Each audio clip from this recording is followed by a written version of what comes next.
So I think we're gonna just make a start. So I will formally welcome you to this, I think it's the 5th webinar in our series exploring social pedagogical concepts during turbulent times. And given the pandemic is still ongoing, we will continue to explore these concepts during turbulent times since we're still in it. As part of this, we will be recording each of the webinars. So I hope that's okay with you. It will basically, we'll only use the recording that shows speaker view. So whoever is speaking is being recorded, everybody else is not. Which means if you want to talk but not be recorded, then I just ask you to switch off the camera or drop me a note later on, and then I'll just make sure that we put a slide on when your face would normally be shown. But hopefully you'll be fine with that. If you're not, yeah, just drop me a message and we'll sort it out. We will be sharing this and all the other webinar recordings on our YouTube page, hopefully before Christmas, if I can get around to it, so that hopefully we're kind of building up a catalog of different concepts and how they can be meaningful for practitioners, particularly during the pandemic. Today, we'll be talking about critical reflection. And in particular, we will be introducing you to a model which we use quite a lot at Tempora and which Robin and other colleagues have tweaked a little bit, adapted from a number of different kind of reflective structures to really look at how can we maintain our motivation and improve practice amidst uncertainty. So how can we make sure that we have a structured process that allows us to do that? So I'm delighted to be joined by Robin, who is also the chair of the Social Pedagogy Professional Association, who are co-organizing these webinars with us. We're also joined by Simon Ure from Coventry Council, by Shadell Margerson from St. Christopher's Fellowship, and by Diana Schmidt, who used to be with Brent, but is now on maternity leave because she's just had a baby. So we're super delighted that she's still able to join us, despite the busy life of a mom, of a newborn. And the idea of this webinar structure is very much that we'll start off with a brief outline of the FEIALA model and why critical reflection is important. And then we'll be joined in the fishbowl discussion by Shadell, Simon, and Diana. And then we'll have about 20 minutes or so for a wider exploration with all of you. So we're really particularly interested in hearing from you and the role of critical reflection in your practice. And of course, we'd like to draw out any key learning points for practice so that we can synthesize those and share them more widely. Okay, so to begin with, we'd like to start off with the words of Paulo Freire, one of our heroes, who said that critical reflection on practice is a requirement of the relationship between theory and practice. Otherwise, theory becomes simply blah, blah, blah, and practice pure activism. So that's an important reminder of the need for a deeper relationship between theory and practice, and exactly what we're trying to achieve with this webinar series. So it also gives us a bit of a pointer of why critical reflection is important. And to expand on that, I'll now hand over to Robin. Gabriel. So this is a great quote. Just to broaden it out a bit, critical reflection is deeper than popular notions of thinking. So well, there are many ways to reflect. Critical reflection really takes us out of our comfort zones and very firmly into our learning zones. If it's not uncomfortable, it's probably not very critical. So it's based on an understanding of the individual in its societal context and links the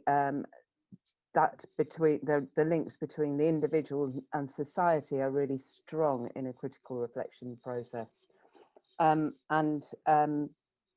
You might want to read a bit of Jan Fuke and Fiona Gardner, who've written a very fine book on critical reflection.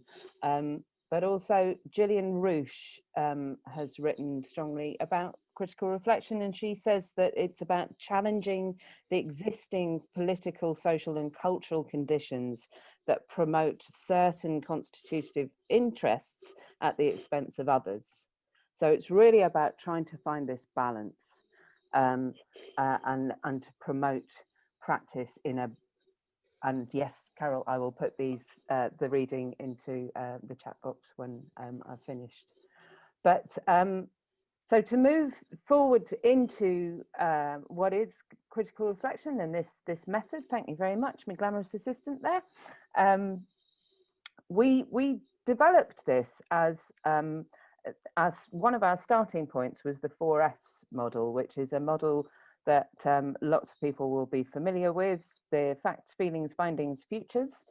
And we wanted to go into more depth on this because that's what we saw was the real opportunity with this as a model. So this is why it's called the FEIALA model, and it is about feeling a little bit more.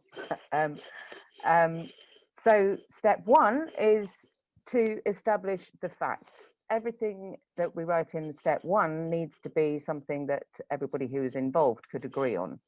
So the facts. And then what we want to do is to separate out any feeling or any analysis from those facts. We don't want to say, to work with it. We just want what happened. So it could be any kind of practice situation. And what we would also urge is this is not just for when things go wrong. This is also for when things go right, and surprisingly right, because often what we do is we focus on when things go wrong, but we also need to balance that out with when things go right so that we can do more of that. Let's feed that wolf. So step one is the facts, step two is the effects. So we're looking at the physical and the emotional effects on us as individuals in this particular process. Often physical conditions will lead us to being less generous, shall we say. There's quite a lot of interesting research from the field of automaticity on that. So we need to be looking at both how we feel emotionally, but also how we were feeling physically during this incident.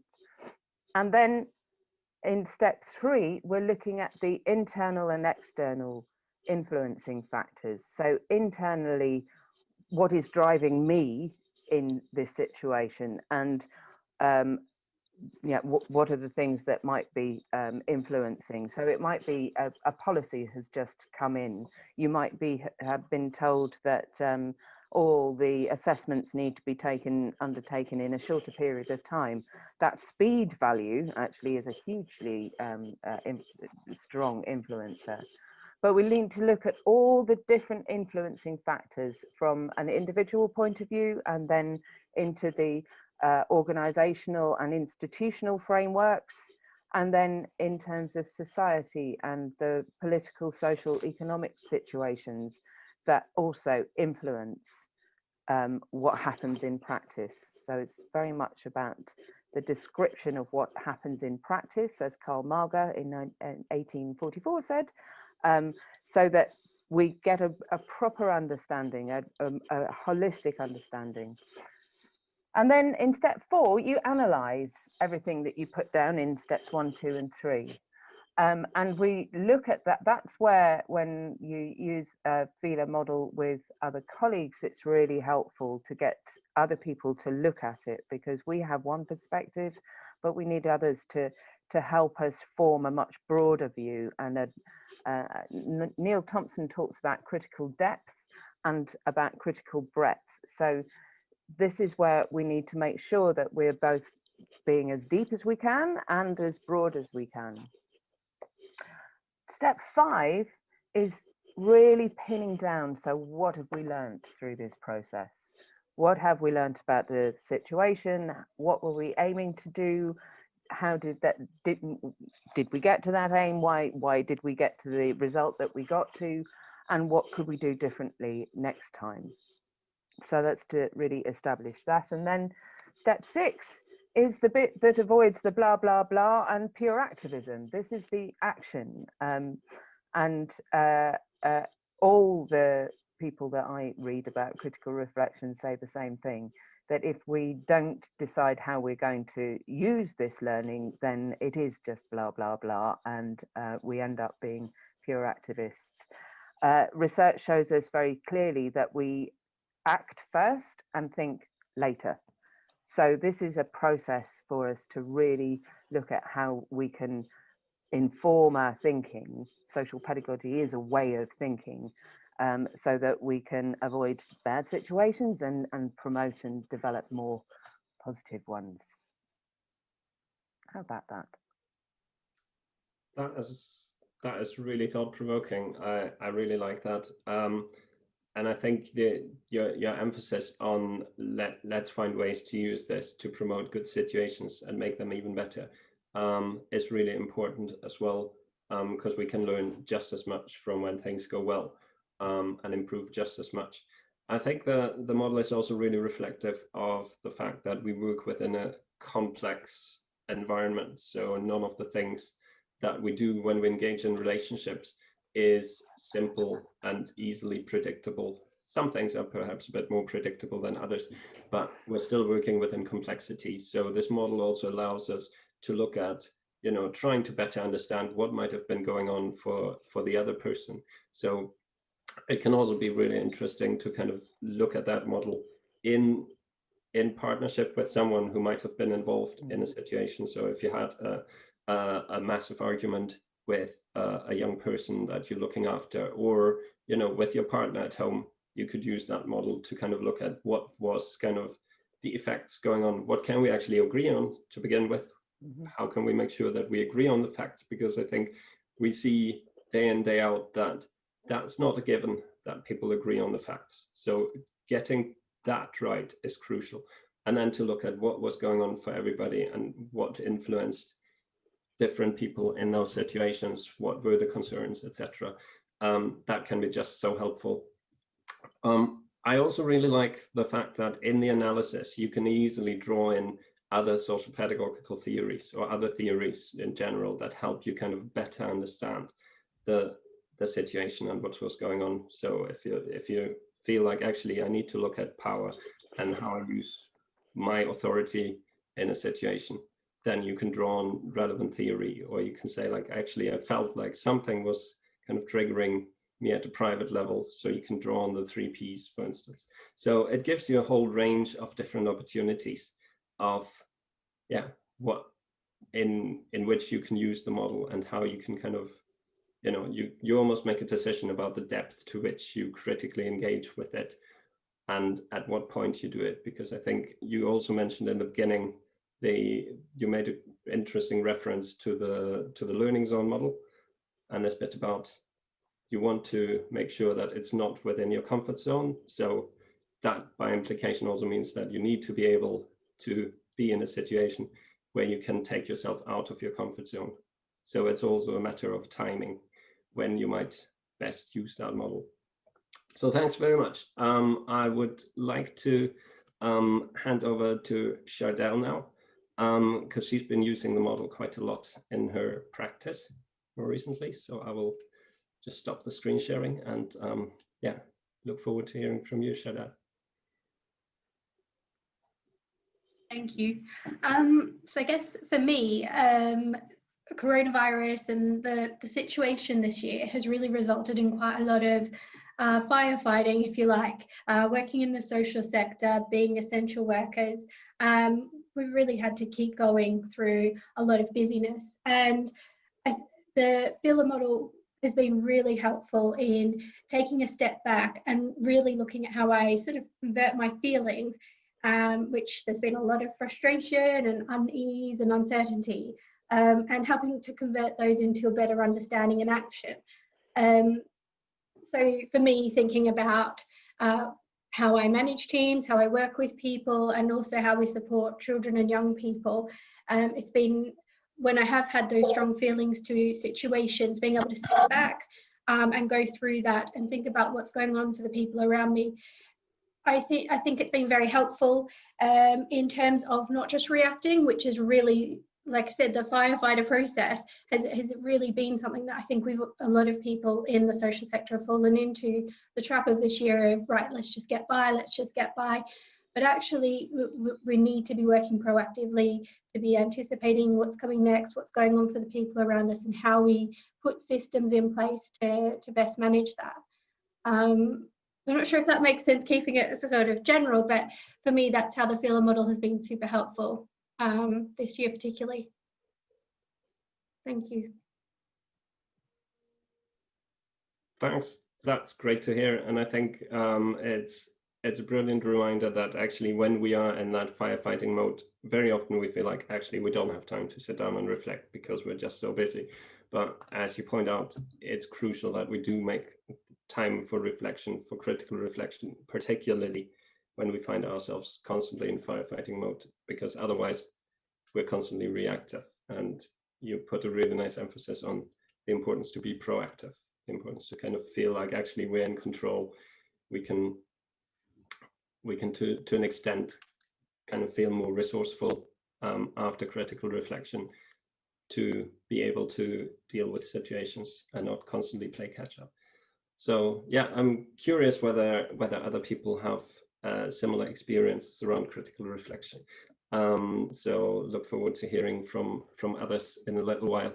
I'd like to pass on to Simon, who's been using reflection quite a lot in his practice, particularly with foster carers and with other colleagues. So Simon, tell us a bit more about that, please. Yes, I'm Simon. I'm working in Coventry's fostering team, and I'm pushing to use more critical reflection with foster carers who have a kind of a similar purpose. So we've done a group for long-term foster carers, so foster carers who have committed to have the children until their 18th birthday, and also with my group of specialist foster carers, so who have children with quite a severe trauma. So all the foster carers have similar roles, and while I supervise them on a one-to-one basis, I think it's so valuable to get them together as a group, so they're able to support each other, help each other, and inspire each other with some new ideas. Because I think if they just spend time with me one-to-one, I think reflection can only go so far. But if they all come together, that is that I always see it's kind of something magical that happens when you have all of them, and they're also building a kind of really good a group, which is kind of nearly a byproduct. But I think it's so interesting to see it when you share these stories, especially when you talk about your own vulnerabilities, things which might not have worked well, and especially in the foster care role. So all these people working in their homes, so that's very, very private.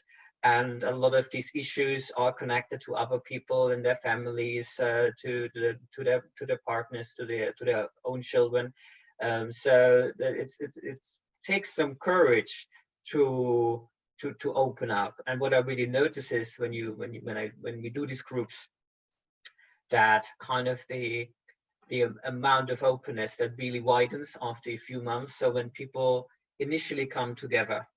And I think for my social work colleagues, I think that's even more true than with foster carers. People are at the beginning a little bit, I would say, careful, apprehensive about what they're sharing. But as soon as they see that this is actually something helpful, then I think we can really go into some more depth. What I really try to do is to, as it was mentioned before, to really slow the process down, so to not just have a conversation where one person is saying this, the other person is commenting, and there's just this kind of group discussion going back and forwards. So to really at the beginning to properly discuss what actually is the issue, what is the person struggling with, what they're kind of needing support with, and letting other people, maybe ask some clarifying questions. So we all really have explored the issue well, and then go to the solutions, let other people contribute, see what kind of experiences they have, what ideas they have, and then see how the people are reacting to that, what they're finding useful. And then what we do when we come together at the next session, Robin just said that, so it's really important to see what actions are we taking. So then we always start with, okay, so last time this person spoke, so let's see how it developed, and does this person need maybe anything more? And I think that's also good helpful for the group to actually see what is actually the outcome. So we had all these wonderful conversations, but actually what happened? And sometimes we can track the kind of the effects that initial conversation has over a few months. And I think on the long term, actually, you need then actually have less conversations, because other people in the group know, oh, a few months ago, this other foster carer already spoke about this. So I can just go straight to this person, give them a ring, and ask them, okay, I know you had that when your foster child turned a teenager. So and now I'm in a similar situation. Could you just remind me how you went about that? What is your experience? And so you get really, then I think the relationships getting deeper. I think now at the moment the challenge is how to continue this in the virtual times. So we're still meeting up. We're doing it online now, also on Zoom. But I think my experience is that the group where we used to meet for 90 minutes, it's now more like an hour.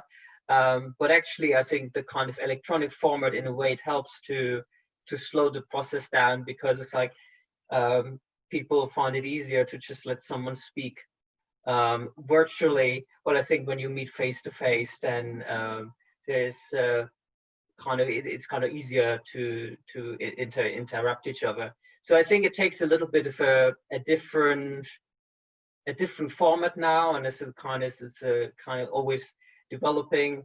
But overall, I think people find it really, really beneficial to continue the group from the real life in the virtual format, and also new foster carers who are just approved coming in, and that's their way now to get to know the other people and get to know the role a little bit better, and to hear what other people in similar circumstances are going through or have been going through.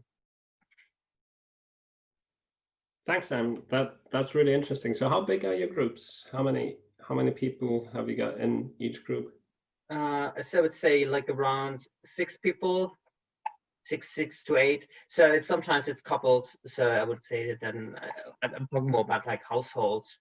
Yeah, I wouldn't do much more, because otherwise it gets a little bit crowded, and you can't really do all of them justice if many of them want to talk about something and you just have 60 minutes or 90 minutes.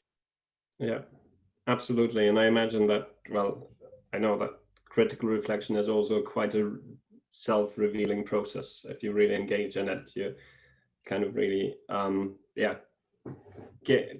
giving people a glimpse into some of the parts of yourself that you're not particularly proud of. So it's really important that people have that sense of psychological safety as well, which you can probably establish a lot better in small groups. Yeah. Manya, I just see you. Sorry. Yeah, I just was having a question.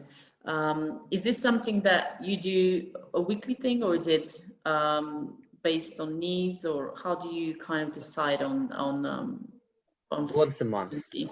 Once a month. Yeah. Thank you. Cool. Thanks very much, Simon. Okay, I will hand over to Diana then to find out a little bit more about how she's been using critical reflection during the pandemic in her work with some of the young people in Brent. Yeah, hi. I hope my baby is going to be quiet. She was sleeping, but now she's on my lap, so I hope she's going to be okay. once the pandemic hit, so I worked in the learning and development team and Brand Council, and part of that team is the participation service for the young people and especially the care leavers. So we had again, but a strong relationship with care leavers and them helping us develop our services and training programs, etc. And then the pandemic obviously hit, and we needed to reinvent everything, and the needs changed. So I always call it FEIALA. Sorry, Gabriel. How do you call it in English? FEIALA, the model. We use the model we are talking about to try and reinvent our service and looking at as well. So we wanted initially was the service that the young people gave something to us. But from the pandemic starting, it was more about we needed to give more back to the young people because they were not allowed to go out anymore to engage. Loads of them obviously had as well underlying health conditions, which is quite often was looked after children. So they literally were isolated. So it was about what can we do in order to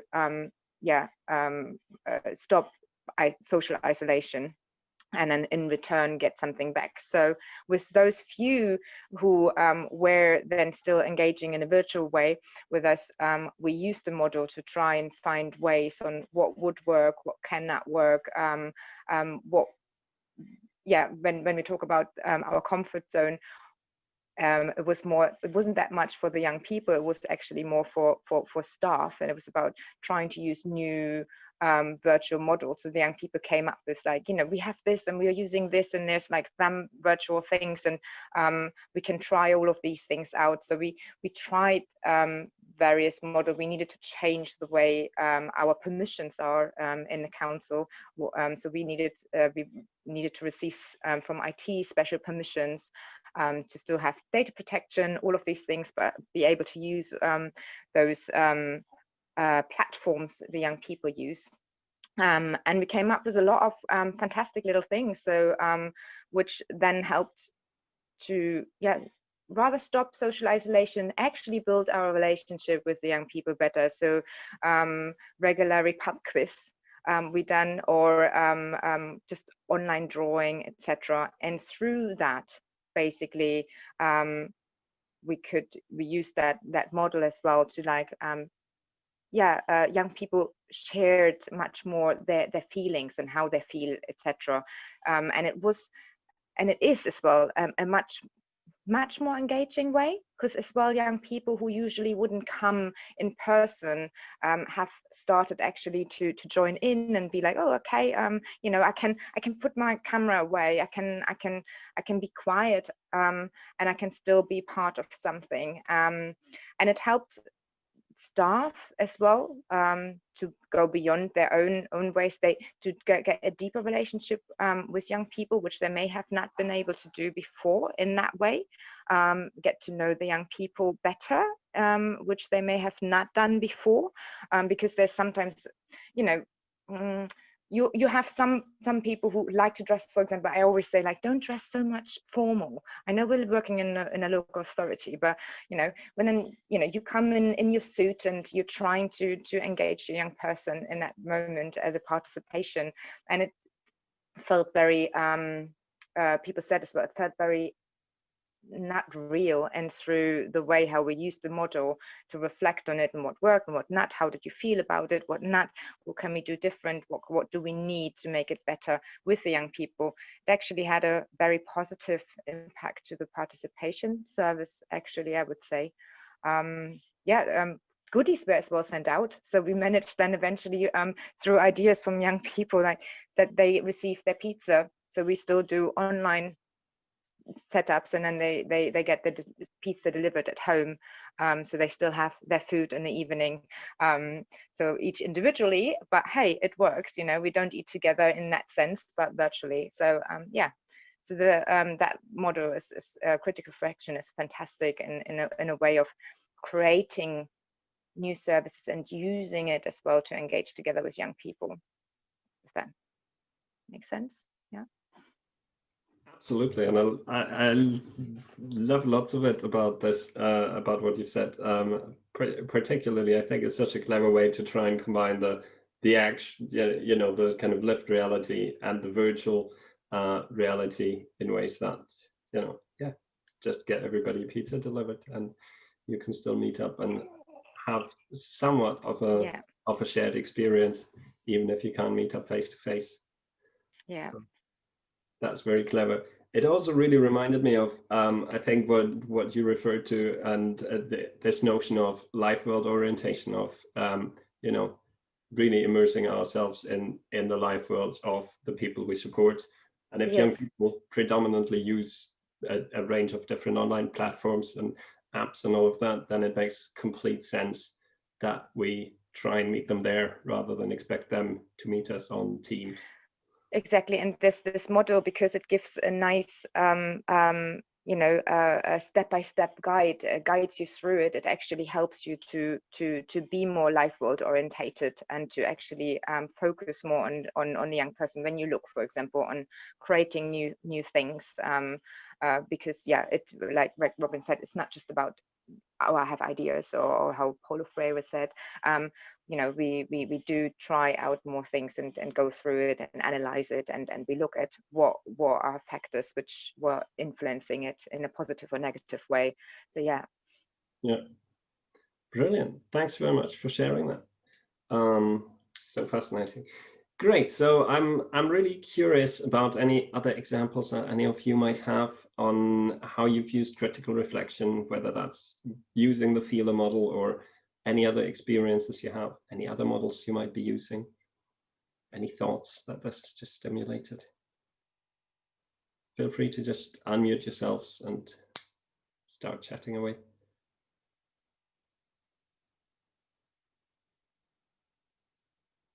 I know that process takes a while, sometimes via Zoom.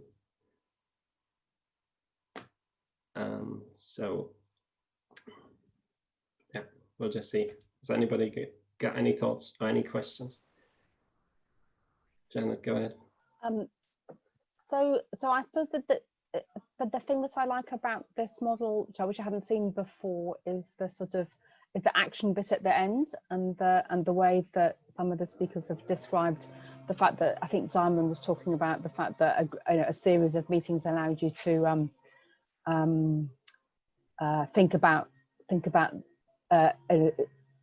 reflect on how that actions planned had gone. I think that's a really important feature of this, in comparison to the you know, some of the other reflective models that stop when you've done your thinking. Yeah, I think it's really crucial to try and get into an ongoing process of critical reflection, and to try and capture that in a way, so that people get a sense of how they're developing their understanding and that they're increasingly more resourceful. So I think, in my experience, very often the reason why people don't necessarily like reflection to begin with, let alone critical reflection, is because when you don't follow a process, you just think about things, you just kind of replay a situation that went wrong, then you just end up feeling worse about it. So of course you're not going to really try and better understand it. And of course you're not really wanting to engage in reflection as a result of that. So it's really crucial that we use a model that enables us to go through a full process of that, so that we actually look at the feelings separately from the facts, but that we go with, okay, so what can we actually learn? How can we better understand that situation? What could we have done differently? What might have happened then? What can we learn? And what are we going to do next? So, and I think that's where Chardel was saying the proactive bit is, when I already start planning my actions at the end of that critical reflection process, then I can be really proactive. So I'm not just waiting for that situation to occur again, and then I feel like, okay, now I know a little bit better what to do. But actually, there might be things I can do to prevent that situation from occurring in the first place. So, or to delay the time when it might occur. So that's really important as well, that we kind of try and focus on, yeah, thinking about what can we do differently next time. So not just what have we learned from this, but actually moving forward, what could we do? What are we taking away from this? And that's the bit that usually gives people that boost of, yeah, actually, I feel like I can do this. I can do this even better. And that's then the virtuous cycle of, actually, I love critical reflection as a result. It might be a bit painful, it might be a bit hard at times, because I'm trying to really look at myself in ways that aren't always flattering. But actually, as a result, I feel like I'm better equipped for whatever life throws at me. Is that a fair characterization, Robin? I think so, absolutely. I think what was also encouraging is, and I don't know if I'm sounding really old, but one of the things, because I struggled, if you remember way back when, Gabriel, I struggled with reflection for quite a long time until I started getting into a habit of it, and now I'm an obsessive. I have lots of notebooks, and I think it was you, Simon, who said, and you can, if you're keeping your notes, you can see how you progress. So occasionally when I'm feeling a bit crappy about a situation, I might look back at a reflection notebook a long time ago and see, actually, I have progressed from there. And I have, often I also find things where I have not really done anything with that particular piece of learning. So it's another good prompt. But I know that there is we're doing so much more online now, so we're typing away all the time, but there is really something rich and unique in the process of putting a pen to a piece of paper, especially for the when you're reflecting on your own. And I suppose that for me is quite an interesting progression of where we're at the moment. I don't know how. I don't do reflections in typing form. I do them in written, handwritten form. I wonder what other people's experiences are of that. Is it just that I'm a bit old now and I'm not so tech savvy as young people? And do they get as much out of doing it online as I do doing it in real life with a bit of paper and something physical? Carol. Yeah, I found myself reflecting really and thinking it's a really therapeutic approach, really, isn't it? The FEIALA model, and I hadn't seen that before written down. But I found myself reflecting on a programme we run because I work in child-to-parent violence and abuse, mainly working with parents, but also training facilitators. And what was really interesting was inadvertently, I could see that we sort of go through that process on the programme. So in the beginning, we get the facts, we find out what's happening for the family, and then we look at the physical and emotional effects of abuse, really, abuse from your child, and think about how that's impacting parents. And we develop a lot of trust at the beginning. So we look at genograms and so on, so exploring the family situation. And then when you were talking about the internal and external influencing factors, we look at other things that influence children for parents. You know, we can't have 100% influence over our children.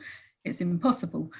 But we also look at the societal and family changes that have occurred over, more recent times. And then I suppose we move into that for parents themselves. I guess what we're almost taking them through that process because they're analysing how they're working as a parent and how they're parenting in that particular, sort of backdrop. And then about week sort of 4 and 5, we begin to move into some tools and strategies and some ideas, really. We're never saying you should do this or you should do that. We're just going, how about, here's something you could use, here's a tool maybe that might help.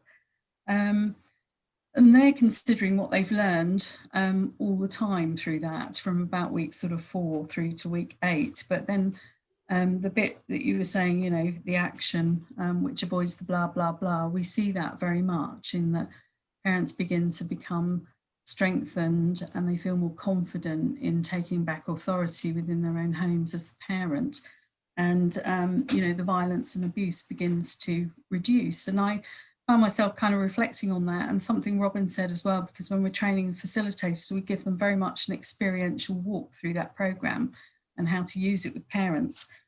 And something you said about having the time for reflection, I think is really important, because sometimes when we're working with and training facilitators, that it's been a long time since they've taken time out for reflection, and sometimes, you know, not really having a process to do that really. So I think this model would work really well. So I found myself thinking about, okay, how can I strengthen this and put that alongside some of the work that we're already doing, and make it a little bit more, more of a solid framework, but for the professionals really that we work with. So it's really useful. Thank you. Well, thank you, Carol. That's exactly, yeah, it should be something that we can, you know, adjust and slot alongside what we're doing already. I think that's really helpful. And I think Shadell was talking about these firefighting times. Actually putting the time in for reflection in that program for families is really so important, because yes, there is a huge amount of firefighting going on for families, for professionals, for all of us at the moment. And the thing that gets off the priority list is reflection. And I do a bit of support of some field social workers who aren't getting any time for reflection because it's seen as a bit of a luxury, whereas actually it's essential, because perhaps, I don't know if anybody knows, but social worker, shelf life of a social worker is about 7 years in England at the moment. And I think that's partly because they don't get enough time for reflection and learning and being able to deal with all the difficult stuff that you have to deal with on a day-to-day basis. So it's good for your health. And something else you said, just keying into that, Robin, was actually when we're working with parents and professionals, we do self-reflective exercises online. For the practitioners, it's about putting themselves in the parent's shoes and going through some of those activities that parents will go through. And it is really important, I agree with you, to get it from your head through your hand onto the paper. And so we encourage both parents and professionals to do that online, and it works really well, I have to say. So we'll say, this is a self-reflective exercise. If you want to, switch your cameras off while you do it. We'll come back in 5 or 10 minutes, whatever, you know. So yeah, good point too. Thank you. That's awesome. Great, thanks, Carol. Simon. Yeah, Robin, I also think that a huge problem with social workers is obviously our work is confidential. So I think, so as a kind of side effect of going through this reflective process is also that there's a group of people who are listening to you, and just to be able to speak out, you know, that this work is tough and you're very tired, and some people doing night shifts filling out the crazy forms, and to just speak about that experience, and to know there's a group of people around you who is in the same position, who understands what they're going through, and just being able to get it off your chest. I think there's just something very therapeutic in that itself, and that a lot of people find, I think, very helpful by doing this. Couldn't agree more. What I just want to say is as well that what on that model is very good, and it helps, I think, a lot of the professionals I've met in the UK is the focus on the internal and external factors. So that we actually give it some space and really think of, because quite often when it's, for example, coming to young people, etc., you know, some biases sometimes are there. So and it's like, wait a minute, let me just think of, you know, how do I feel with it? Do I have a bias towards that, you know, young people who, you know, have had, you know, some, you know, criminal justice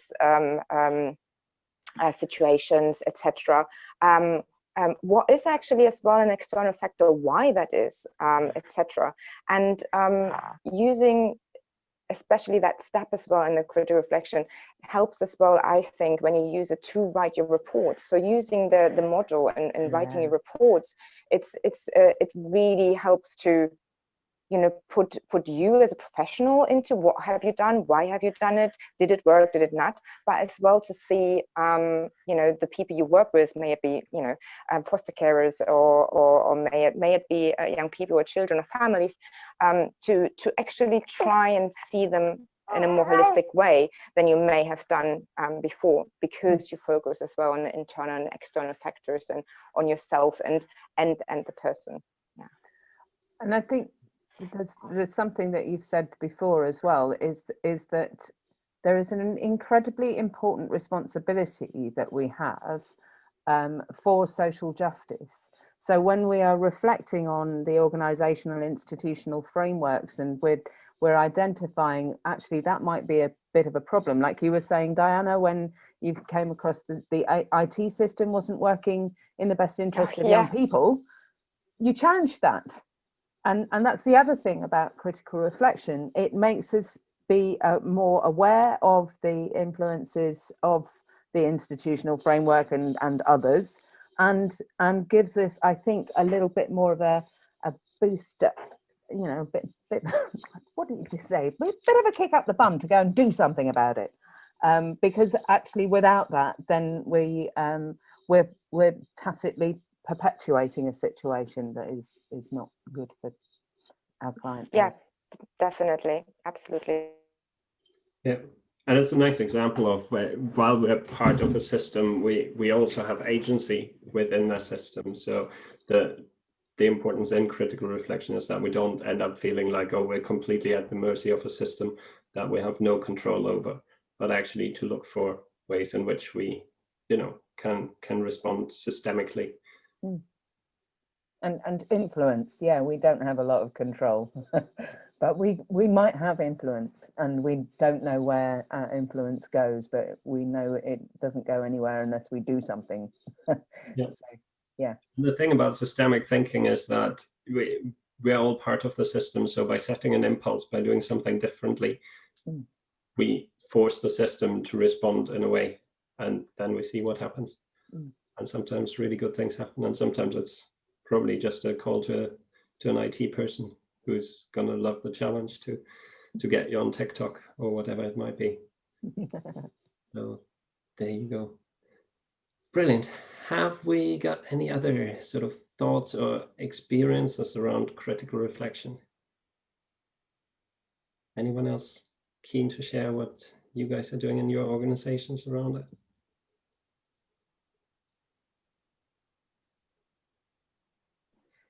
I would just probably add, for me, listening to everybody and thinking a bit more about my own practice, it really highlights the need for having really a suite of options around reflective practice and the ability to be flexible in how we do them. So, like thinking to what you were saying before, Robin, about how you really like to use paper.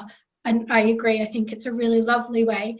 When I think back to the reflections I've done, there were everything from tapping away on my mobile phone after a really hectic shift to sitting on the phone with someone to a flip chart in a handover session so we can quickly plan something. And it's that flexibility that we need, isn't it? Because we work in such an ever-changing and sometimes volatile, you know, environment where we can be really vulnerable to the social changes. Even we've seen that in terms of coronavirus, the impact it's had on some homes. So really making sure that those systems are fit for constantly changing processes and adaptability, I guess, is something that really stands out to me. Yeah, absolutely. And I think that's why it's important also to say that we don't just need one model for critical reflection, and that we're not saying that the only way to do critical reflection is to use the FEIALA model. So there's a time and place for everything, and sometimes it's important to have a quick model that might just focus on a few steps. So we often introduce people to the 4 Fs because that's very easy. That's facts, feelings, findings, futures. So it's very simple to remember, and for lots of situations, that's really brilliant. And there'll be some situations where you go like, well, actually, we really need to take some time to think through what's going on and to focus a bit more on the influencing factors and some of the stuff in between those 4 Fs, which is where the FEIALA model can be really helpful. But similarly, there's probably lots of other models that can guide practice in that sense. Yeah, there are. In fact, the nursing area field has lots of interesting, healthcare does have a lot of interesting ideas about reflection, especially group reflections. So yeah, there's a lot out there. There is a lot out there, but I think for me, there's something about testing out a load of different options and then finding the things that help you the most and find your own kind of rhythms, but also know that sometimes then, you know, that's not the best way. I mean, I use the 3 Ps quite a lot because my private does just as it does, it just seeps into your professional whether you like it or not. So so yeah, there are so many different ways, but I think that thing for me about critical reflection is that critical breadth and critical depth, and that is the uncomfortable bit. Although sometimes I did once do a reflection, a bit of free writing reflection, and came to the conclusion that social pedagogy makes me younger. So, you know, sometimes it can do something really good for you. And it's true, it does make you younger. Look, hardly any grey hair. Yeah. You look like younger than when... I know, you've got all my grey hair, haven't you? Yeah, exactly. Brilliant. So thanks very much for those contributions. We've got another 5 minutes left here before 11 o'clock. And what I would love for you all to do is to share any key learning points on critical reflection in the chat, please, because that will enable us to try and recreate this lovely illustration of social pedagogy, which you can probably just about make out now that I've switched off my camera. And the idea is this was done as part of a project we did with Campbell Scotland, and it was government funded, and Campbell Scotland managed to get an artist to do this. It focuses on just 4 of the key concepts in social pedagogy. So we thought actually it's time to develop this a little bit further and expand on this. So I'm really keen to capture any kind of key learning points for people. So if you could put them in the chat, also feel free to expand on them. That would be grand. Then we'll make sure that they somehow mysteriously become part of the next visualization of the world of social pedagogy. Mm-hmm.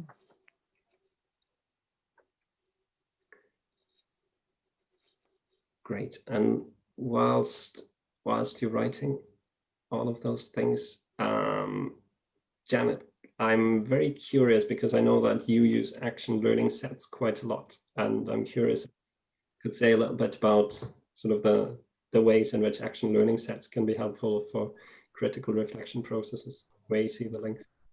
Yeah, I mean, I've been thinking about that, and I think there are some commonalities. So action learning is a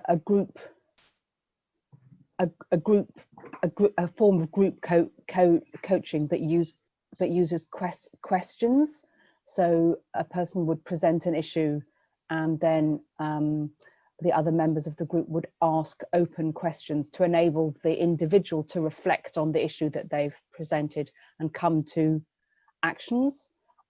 So some of the commonalities are around seeing different perspectives, carving